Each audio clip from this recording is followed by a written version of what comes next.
Hello everybody. Would you like the tea on how I discovered that I am neurodivergent? I love puns. Maybe that was a clue. Just kidding. But so yeah, I kind of was thinking maybe I would share a bit about how I went about getting my assessment and how I figured out I needed one. So I guess I'll cover all the completely obvious signs from my childhood and teenage years after. But so it starts though, kind of a funny story. I went on a date with a guy who works with special needs kids part-time. And I had not been out much in like months and hadn't been on a date in a long time. And we went out to a brewery and, you know, it was kind of loud. There was music, there was bingo going on, which was weird. And there was enough lighting that it was kind of like, you know, with all the other sensory stuff that was going on, it was kind of just adding to the sensory overload that I was starting to experience. And, you know, meeting a person that I had only talked to online and on the phone. So I was nervous. Alcohol doesn't agree with me, so I only had one serving. But it's just enough that in some situations it might numb the sensory stuff, but it's weird if I'm in a situation where there's lots of stuff going on, it makes it worse. So if I'm like outside on a patio, it may be okay. It may numb things. But if I'm inside with lights and noise and people and stuff, then it makes it worse. So yeah, I don't really do over one serving. But anyway, so I was on a date with this guy and it was going okay. And you know, he's like, you want to go out to my truck and talk? And I'm like, yeah, you know, like quiet place to talk. My literal brain is like, oh yeah, please, let's filter out, you know, as much of the sound as we can. So we go back to his truck to talk, I think. And he starts making the moves on me. And so I kind of start freaking out. And by freaking out, I mean, I'm crying. I want to run away. I don't know what to do because I'm in a truck in a parking lot in a public place. And I don't want to get out of the truck and freak out in the parking lot. And my car is all the way across the parking lot. And so it's, I'm just becoming increasingly overwhelmed. And this guy out of nowhere just grabs me, squeezes me real tight in what, you know, I would call a bear hug, a bone crushing hug. And he just is talking to me really calmly and like, listen to my voice, I'll talk you through it kind of stuff. And while he's squeezing me really tightly, and I don't like hugs, I'm not a big fan of being touched and hugging. So, but this was different. This was totally different, and it surprised me. But it started calming me down. And when I have one of these experiences, spoiler alert for those of you who haven't finished your Avengers series yet or caught up on it, I compare it to being what I call Thanos. It feels like my particles are just pulling apart, like I'm breaking apart at the smallest level, and I'm just going to fly apart. And I'm sure there's some neurological explanation that's just nerves, but that's the only way I can describe how it feels like in a visual way. So when he's doing this deep pressure hug, I feel like I start to come back together, and I stop crying. Like, tears are still coming out of my eyes, but I stop crying. I stop the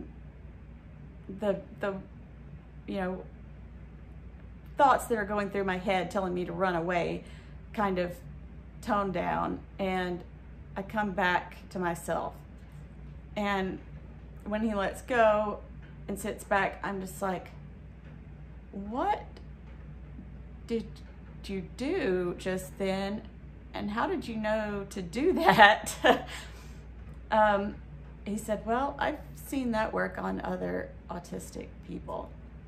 And I said, that was just a panic attack. And he said, that wasn't a panic attack. And I've been paying attention to you all night, and there are things about you that I noticed. He said your movements, for one thing, which I'm assuming he meant stimming. I figure that since my accent from my original geographic accent gets way thicker, and I kind of fall back into it whenever I drink, I figure that, I'm less able to mask, even though I wasn't even aware at that time that I was masking. But he said, also, your eyes are very darty. And, I know I've always had a problem with eye contact. And I guess I've had people describe my eyes as, I don't think they used the word darty before, but they've mentioned that I look around a lot. But so I thought, I hadn't ever seriously considered that, because that I might be on the spectrum, because I was uneducated about it, and I was uneducated about all the way in which it presents, and I had heard that it's way more common in males than females, and so I thought that I had a whole bunch of different things going on with me and not one thing. So the next winter, I didn't go get assessed or set up an assessment or anything after he said that. It made me start thinking, and so the next winter I experienced a really bad depression, or so I thought, and it probably was depression, but I think that now looking back, probably what I was experiencing was burnout. And that made me go, I was seeing a medical doctor because of the depression, and my migraines had increased, and I had started having Raynaud's phenomena obviously anytime I get cold, but also when I would start feeling anxious or stressed, even in a 70-degree house, my hands would just go white, and my feet also, just from being stressed out. And so that was like a physical representation of what all my senses were going through. But, it's something that people can actually visually see happening as a result of my stress. So I went to the doctor, and he recommended that I see a therapist. And I noted that my migraines happened. The really, really bad ones happened in conjunction with sensory overload. So, and I went to see a therapist, and on the first visit, she gave me information on how to set up an assessment. And she said, even if you're not on the spectrum, which she suspected I was, it will maybe help you, point you in the right direction. and give you some answers. So I set that up, and it was a long waiting list. I think that because I had a referral from a medical doctor and a therapist, that maybe it was a shorter wait for me than it may be for other people. So it was 6 months for me. I've heard of extremely long wait times. But anyway, so, you know, I had the assessment done, and turns out I am on the spectrum, and I also have the misophonia and alexithymia that is common with that sometimes. But but that made me reframe my whole life, basically, and look back on my childhood and teenage years, and a lot of things made sense. I always just thought that I was a mega introvert that had a lot of sensory sensitivities, an auditory processing disorder, and migraines and panic attacks, depression, sometimes something that might qualify as anxiety, but not related to common not related to common everyday things that neurotypical people get treated for anxiety, like work stress and things like that. My stress comes from walking into my remodeled grocery store and finding out that they've installed new fluorescent lights over the cash register, the self-checkout. But anyway, so I thought that I had lots of different things wrong with me.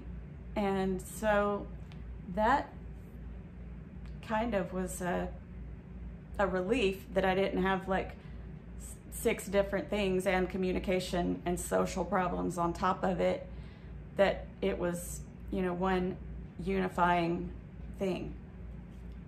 But looking back, I had what now I know are meltdowns when I was a child and as a teenager, and I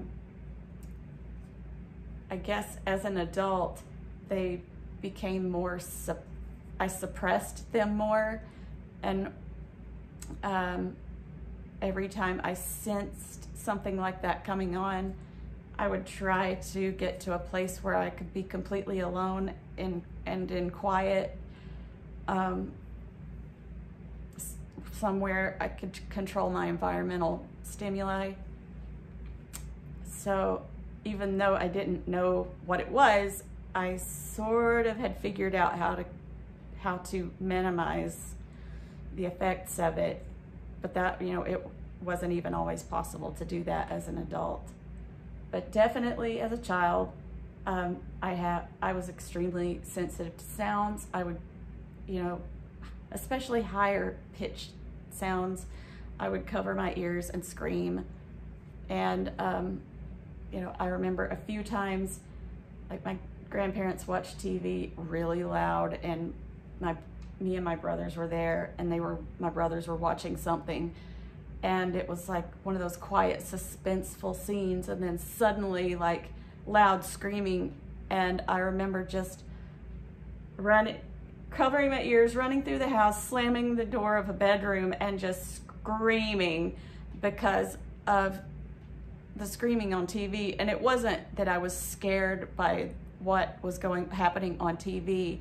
It was the noise. It was the sudden, you know, it was the quiet, then the sudden screaming that bothered me, that set me off. And like, that's just one example from my childhood, but that was early childhood, very early. I have a very good memory, unfortunately. But so I would have things like that happen, and a lot of times when I had a meltdown as a child, it was labeled as a tantrum, and I would get the belt. And, you know, knowing that that would happen, like, it was painful.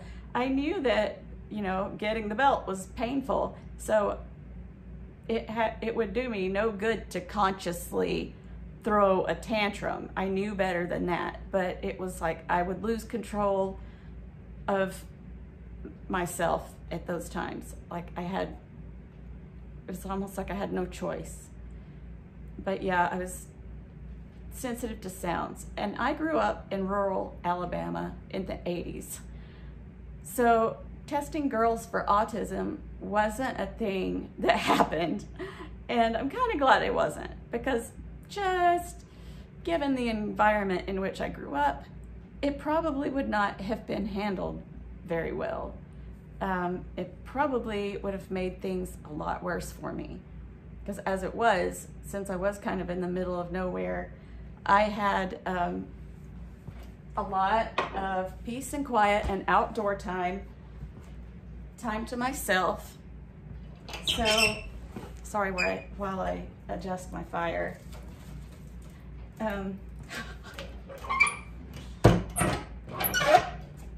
So I had a lot of quiet time to myself, and we had animals, so I would be outside with the animals most of the time when I was at home. And if I had a meltdown at school, it would, it seriously alarmed the teachers and other kids, but they didn't know what it was. They just thought that something set me off for no reason. But they thought a reason. They just didn't know what the reason was. But it happened a couple of times at school, in elementary school, and then when it happened as a teenager, they saw what was going on and said, "Oh, she's just a hormonal, emotional teenage girl. These are panic attacks." And then later, they decided, to put me on birth control for the hormonal problems and put me on antidepressants for the, moodiness. They saw it as, I guess, because I, would self-isolate. And when I was an elementary school student, I had no social problems. I liked to draw pictures, and I was constantly drawing.